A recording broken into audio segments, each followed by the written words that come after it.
দাবি ছিল ব্যবস্থার, দাবি ছিল আমূল বদলের, ব্যবস্থার বদলের।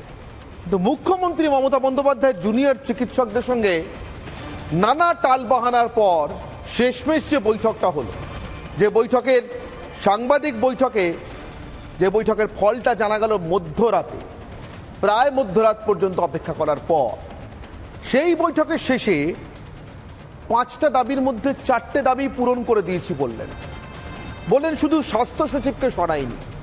তাই কি সত্যি কি তাই? 5টা দাবির 4টেই পূরণ করে দিয়েছেন মমতা বন্দ্যোপাধ্যায়। আচ্ছা, 5টা দাবি কি ডাক্তারদের বদলির দাবি ছিল? নিশ্চিতভাবে নয়। নিরাপত্তা সুনিশ্চিত করার দাবি ছিল, সুরক্ষা সুনিশ্চিত করার দাবি ছিল, যেগুলো নিয়ে কাগজে কলমে কিছুই না করে, মাফ করবেন, আসলে কিছুই না করে কাগজে কলমে সুপ্রিম কোর্টে 100 কোটি টাকা বরাদ্দের কথা জানিয়েছিলেন গতকাল কপিল সিব্বল। আপনাদের জানিয়েছি সে দাবি জানানোর পর পদে পদে আদালতের প্রশ্নের মুখে কিভাবে मेरा सफेद तुरंत खुले, भरपूर झाग दे और इसकी स्मार्ट साइंस दे स्मार्ट केयर और फ्रेशनेस। मेरी चॉइस मेरा सफेद। অসহায় লেগেছে কপিল সিব্বলকে। তার কারণ আসলে কাজটা কিছুই হয়, কিন্তু চিকিৎসকদের দাবি তো আরো বিস্তৃত ছিল। চিকিৎসকদের দাবির মধ্যে কি নেহাতি পুলিশ কমিশনারের বদলি, স্বাস্থ্য শিক্ষা অধিকর্তার বদলি, স্বাস্থ্য অধিকর্তার বদলি, স্বাস্থ্য সচিবের বদলি, এমনটা ছিল? আচ্ছা, চিকিৎসকরা কি এটা ভেবে দাবি করেছিলেন যে বিনীত গোয়েলকে কলকাতা পুলিশ কমিশনারের পদ থেকে সরিয়ে মুখ্যমন্ত্রী এসটিএফ এর দায়িত্ব দিয়ে দেবেন? অর্থাৎ ঠিক কাল আমি যেটা বলেছিলাম, ক্লাস 4-এ প্রমোশন না পাওয়া ছাত্রকে ক্লাস 5-এর মনিটর করে দেবেন? নিশ্চয়ই ভাবেননি। কিন্তু চিকিৎসকরা দাবিপত্রে যা লিখেছিলেন আর মুখ্যমন্ত্রীর সঙ্গে বৈঠকে যা চুক্তি হয়েছিল, তাতে বিনীত গোয়েলের বদলির কথাই লেখা ছিল, তাকে তার পদ থেকে সরানোর কথাই লেখা ছিল। চিকিৎসকরা বুঝতেই পারেননি সম্ভবত যে মমতা বন্দ্যোপাধ্যায় এই সরানোটাকে আসলে কার্যত বিনীত গোয়েলের পুরস্কারে পর্যবসিত করবে। একইভাবে স্বাস্থ্য শিক্ষা অধিকর্তা বা স্বাস্থ্য অধিকর্তাদের বদলিটাকেও, তাদের তাদের তাদের পদ থেকে সরানোটাকেও কার্যত তাদের জন্য পুনর্বাসনে পরিণত করবে, করেছেন মমতা।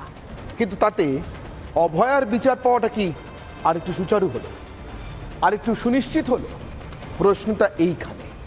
আসলে এ রাজ্যের ডাক্তাররা, জুনিয়র ডাক্তাররা, তাদের সমর্থনে সিনিয়র ডাক্তাররা যা যা চেয়েছিলেন, যা যা করতে বলেছিলেন, যা যা দাবি করেছিলেন, যে দাবি পেশ করেছিলেন, তাতে ব্যাপক বদলের আহ্বান ছিল, দাবি ছিল। সেগুলো কি সেফ বদলি দিয়েই রুখে দিলেন মমতা? আসবো আজকের বিতর্কে, আজকের বিতর্কের মূল প্রশ্নে। কিন্তু সবার আগে এই মুহূর্তে মুখ্য সচিবের চিঠির উত্তরে তাদের জিবি মিটিং শেষ করে সাংবাদিক বৈঠকে জুনিয়র ডাক্তাররা কি বলছেন শুনুন। আমরা এও বলতে চাই যে অভয়ার বিচারের দাবিতে আমরা যেমন রাজপথে লড়েছি, তেমনি আমরা লড়ে চলেছি সুপ্রিম কোর্টে। প্রাথমিক পর্যবেক্ষণে সুপ্রিম কোর্টও সরকারি হাসপাতালগুলির নিরাপত্তা ব্যবস্থা ও সুরক্ষা ব্যবস্থার অপর্যাপ্ততা নিয়ে রাজ্যের পদক্ষেপ যে সন্তোষজনক নয় তাই মন্তব্য করেছেন। যথাযথ সুরক্ষা ও নিরাপত্তা সুনিশ্চিত না হলে হাসপাতাল বা মেডিকেল কলেজগুলিতে ভয়ের পরিবেশ বজায় থাকলে আমাদের অর্থাৎ জুনিয়র ডাক্তারদের কাজে ফেরার পরিস্থিতি যে তৈরি হচ্ছে না, একথাও আমরা আরও একবার মনে করিয়ে দিতে চাই সবাইকে, রাজ্য সরকারকেও। সরকারি হাসপাতাল, মেডিকেল কলেজগুলিতে ডাক্তার, নার্স, স্বাস্থ্যকর্মীদের যথাযথ সুরক্ষার জন্য ও ভয়ের পরিবেশ নির্মূল করার উদ্দেশ্যে আমরা আমাদের দাবিগুলি নিয়ে আজ সকালেই মুখ্য সচিবকে মেল করেছিলাম। আমরা প্রথমেই একথা মনে করিয়ে দিতে চাই যে হাসপাতাল ও মেডিকেল কলেজগুলিতে নারী কর্মী সহ সমস্ত স্বাস্থ্যকর্মীর সুরক্ষা ও নিরাপত্তা সুনিশ্চিত না হলে আমরা জুনিয়র ডাক্তাররা কাজে ফিরতে ভীতি বোধ করছি। সে কারণেই যখন আমরা আমাদের 5 দফা দাবি সরকারের কাছে পেশ করেছিলাম, তখন আমাদের 4 নম্বর ও 5 নম্বর দাবিতে স্পষ্টভাবে এই দাবিগুলির উল্লেখ করেছিলাম এবং এই দাবিগুলি পূরণ হওয়া ব্যতি রেখে আমাদের কর্মবিরতি ও অবস্থান প্রত্যাহারে অপারগতার কথাও আমরা জানিয়েছি। আসলে ঠিক কী চাইছি আমরা? অনেকের কাছেই, সম্ভবত সরকারের কাছেও এই প্রশ্নের উত্তর স্পষ্ট নয়। আমরা তাই দ্ব্যর্থহীন ভাষাতে আমাদের দাবিগুলিকে সবার কাছে স্পষ্ট করছি। এক, আমরা চাইছি প্রত্যেকটি মেডিকেল কলেজে জুনিয়র ডাক্তারদের জন্য আলাদা রেস্টরুম, আলাদা বাথরুম, প্রতিটি রেস্টরুমের সামনে সিসিটিভি, যথাযথ নিরাপত্তা কর্মী, প্রতিটি অনকল রুমে প্যানিক বাটন, প্রতিটি হাসপাতালের ফাঁড়িতে যথাযথ সংখ্যাতে নারী পুলিশ কর্মী নিয়োগ করার ব্যবস্থা করা হোক। হাসপাতাল ও মেডিকেল কলেজগুলিতে যৌন হেনস্থা প্রতিরোধে প্রতিটি জায়গাতে আমরা পশ 2013 অনুযায়ী আইসিসি গঠন করার দাবিও জানাচ্ছি। কলেজ স্তরে এই প্রতিটি দাবিকে বাস্তবে রূপায়ণ করার জন্য আমরা রাজ্য সরকারের কাছে কলেজ ভিত্তিতে টাস্ক ফোর্স গঠন করার দাবি জানছি। এই প্রতিটি টাস্ক ফোর্সে জুনিয়র ডাক্তারদের প্রতিনিধিত্ব রাখতে হবে, এও আমাদের দাবি। দুই, আমরা বারংবার উল্লেখ করেছি শুধুমাত্র উপরে উল্লেখিত ব্যবস্থাগুলি যথেষ্ট নয়। প্রকৃত অর্থে হাসপাতাল ও মেডিকেল কলেজগুলিতে রোগী পরিষেবার সাথে স্বাস্থ্যকর্মীদের নিরাপত্তার ব্যাপারটি অঙ্গাঙ্গিভাবে যুক্ত। যথাযথ রোগী পরিষেবা সুনিশ্চিত না করা গেলে, সরকারি হাসপাতালের বর্তমান পরিস্থিতির ব্যাপক সংস্কার না করা গেলে জুনিয়র ডাক্তার সহ নার্স, স্বাস্থ্যকর্মীদের সুরক্ষার প্রশ্নটিও বারবার প্রশ্নের মুখে পড়বে। হাসপাতালগুলিতে বেড নিয়ে যে দুর্নীতি তা নির্মূল করার আশু প্রয়োজন। প্রতিটি হাসপাতালে ডাক্তার ছাড়াও যথেষ্ট সংখ্যাতে নার্স, স্বাস্থ্যকর্মীদের স্থায়ী ভিত্তিতে নিয়োগ করা। আমরা তাই দাবি তুলেছি একটি কেন্দ্রীয় রেফারাল সিস্টেমকে গড়ে তোলার, যাতে প্রতিটি হাসপাতালে কোন বিভাগে কোন সময়ে কটি বেড খালি আছে সেই তথ্য সকলে জানতে পারেন।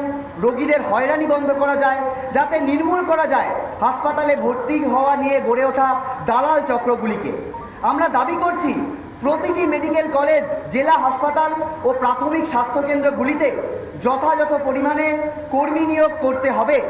চুক্তিভিত্তিক কর্মী নিয়োগের বদলে স্থায়ী কর্মী নিয়োগের পদক্ষেপ নিতে হবে সরকারকে। সমস্ত স্তরের স্বাস্থ্যকেন্দ্র ও হাসপাতালগুলির পরিকাঠামোকে ঢেলে সাজাতে হবে। রক্ত পরীক্ষা থেকে অন্যান্য যাবতীয় পরীক্ষা নিরীক্ষার পরিকাঠামো যথাযথভাবে গড়ে তুলতে হবে সরকারকে। এই দাবিও আমরা তুলেছি। এর জন্য জুনিয়র ডাক্তারদের প্রতিনিধিত্ব সহ টাস্ক ফোর্স গড়ার দাবি আমরা জানাচ্ছি। আমরা চাই একটি জনমুখী স্বাস্থ্য ব্যবস্থা। আমরা চাইছি একটি উন্নততর সরকারি স্বাস্থ্য ব্যবস্থা। বাস্তবিকভাবেই আপামর সাধারণ মানুষের স্বার্থই আমাদের স্বার্থ, একথা আমরা ব্যর্থহীনভাবে রাজ্য সরকারকে জানিয়ে দিতে চাইছি। 3, আমরা আমাদের 5 নম্বর দাবিতে উল্লেখ করেছিলাম প্রতিটি কলেজে ভয়ের রাজনীতিকে বন্ধ করতে হবে। প্রতিটি কলেজে এই ধরনের ঘটনা যারা ঘটিয়ে চলেছে তাদের বিরুদ্ধে তদন্ত কমিটি গড়ে তোলার দাবি তুলছি। তাদের বিরুদ্ধে তদন্তে দোষী সাব্যস্ত হলে শাস্তিমূলক ব্যবস্থা নিতে হওয়ার জন্য প্রতিটি স্তরে একটা কমিটি গড়া। এই প্রতিটি কমিটিতে জুনিয়র ডাক্তারদের প্রতিনিধিত্ব সুনিশ্চিত করতে হবে। আমরা শুধু একথাও মনে করে দিতে চাই, যারা শুধুমাত্র কলেজে এই কাজগুলো করেছে তাই শুধু নয়, প্রয়োজন প্রতিটি হাসপাতালে এবং মেডিকেল কলেজে গণতান্ত্রিক পরিসরকে বিস্তৃত করা। এই জন্য প্রতিটি মেডিকেল কলেজে রেসিডেন্ট ডক্টরস অ্যাসোসিয়েশনগুলিকে স্বীকৃতি দিতে হবে। প্রতিটি মেডিকেল কলেজকে স্টুডেন্টস ইউনিয়ন নির্বাচন করাতে হবে। প্রতিটি হাসপাতালের সর্বোচ্চ নীতি নির্ধারক যে কমিটি, সেটা কলেজ কাউন্সিল কমিটি অথবা রোগী কল্যাণ সমিতি বা আইসিসি, প্রত্যেক জায়গায় নির্বাচিত জুনিয়র ডাক্তার ও ছাত্রছাত্রীদের প্রতিনিধিত্ব সুনিশ্চিত করতে হবে। এর সাথে সাথে হাউস স্টাফশিপ নিয়োগের ব্যাপারে শাসক দলের যে ব্যাপক দুর্নীতি প্রত্যেকটি মেডিকেল কলেজে চলে তা বন্ধ করতে হবে।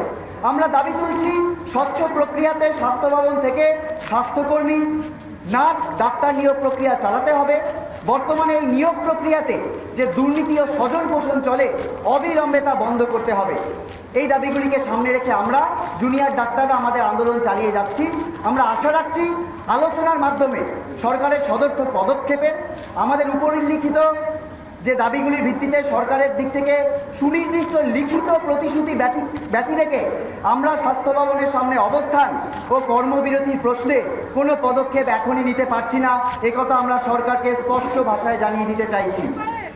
আজ বিচারের 40 দিন কেটে গেলেও অভয়ার বিচারের দাবিতে আমরা রাজপথ থেকে সুপ্রিম কোর্টে আন্দোলন চালিয়ে যাচ্ছি।